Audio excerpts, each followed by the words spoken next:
നമസ്കാരം, ഋഷിപ്രോക്തം ചാനലിലേക്ക് ഏവർക്കും ഹൃദ്യമായ സ്വാഗതം.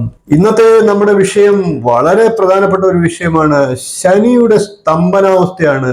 കഴിഞ്ഞ മാസം വ്യാഴത്തിന്റെ സ്തംഭനാവസ്ഥയെ കുറിച്ച് ഞാനൊരു വീഡിയോ ചെയ്തിരുന്നു. വ്യാഴവും ശനിയുമാണ് ഗോചരത്തിൽ ഫലദാന വിഷയത്തിൽ ഏറ്റവും പ്രധാനമായി ഫലങ്ങൾ നൽകുന്നത്. അതുകൊണ്ട് തന്നെ ഈ ഗ്രഹങ്ങളെ ബാധിക്കുന്ന ചെറിയ ചെറിയ ദോഷങ്ങൾ പോലും ലോകത്ത് തന്നെ വളരെയധികം മാറ്റങ്ങൾ സൃഷ്ടിക്കുന്നതിന് അത് കാരണമാകും. അതുകൊണ്ടാണ് ഞാൻ ഇത്തരത്തിൽ വീഡിയോകൾ ചെയ്യുന്നത്. വീഡിയോകൾ കാണുക, കാര്യങ്ങൾ മനസ്സിലാക്കി മുൻകരുതലുകൾ എടുക്കുക. വ്യാഴത്തിന്റെ സ്തംഭനാവസ്ഥ രാജ്യത്ത് ഭീകരവാദ പ്രവർത്തനങ്ങളും മറ്റു ദുരിതാനുഭവങ്ങളും ഉണ്ടാകുമെന്ന് പ്രത്യേകമായി ഞാൻ പറഞ്ഞിരുന്നു. അത് പ്രകാരം തന്നെ ഡൽഹിയിലെ സ്ഫോടന കാര്യങ്ങൾ കൃത്യമായിട്ട് നടന്നു. അതിനകത്ത് വിശേഷമായിട്ട് തന്നെ ഗവൺമെന്റ് തലത്തിലുള്ള ഉന്നത അധികാരികൾ വളരെയേറെ ശ്രദ്ധിക്കുകയും നിരീക്ഷണങ്ങൾ നടത്തുകയും ചെയ്യണമെന്ന് ഞാൻ ആവശ്യപ്പെട്ടിരുന്നു. എന്തായാലും നമ്മളുടെ രാജ്യം കടുത്ത ദുരിതങ്ങളിൽ നിന്ന് ഒരു പരിധിവരെയൊക്കെ 90% രക്ഷപ്പെടുത്തി എന്ന് തന്നെ പറയാം. ശരിയായ സംവിധാനങ്ങൾ ശരിയായി പ്രവർത്തിച്ചു എന്ന് തന്നെ പറയാം. അതുകൊണ്ട് തന്നെയാണ് ഇത്തരത്തിലുള്ള വീഡിയോകൾ കൃത്യമായിട്ട് ഞാൻ ചെയ്യുന്നത്. ശനിയുടെ സ്തംഭനാവസ്ഥയും സമാനമായിട്ടുള്ള അവസ്ഥ ഉണ്ടാക്കിയേക്കാം.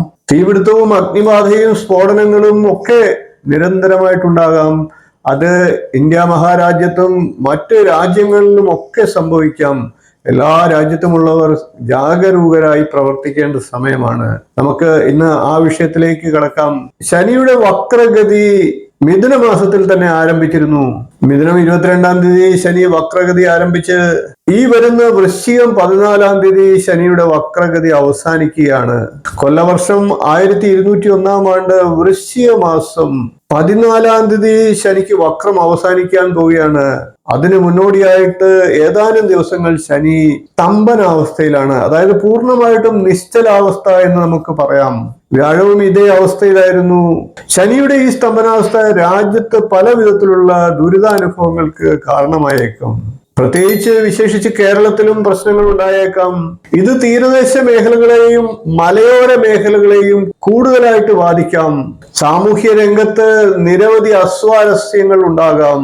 തീവ്രവാദ ആക്രമണങ്ങൾ, മറ്റ് പ്രകൃതിക്ഷോഭങ്ങൾ, ദുരിതങ്ങൾ, അഗ്നിബാധ, സാമൂഹ്യ രംഗത്തുണ്ടാകുന്ന പ്രതിസന്ധികൾ, പ്രശ്നങ്ങൾ, കലഹങ്ങൾ, രാജ്യങ്ങൾ തമ്മിലുള്ള മത്സരങ്ങൾ, യുദ്ധങ്ങൾ എന്നിവയൊക്കെ ഉണ്ടാകാം.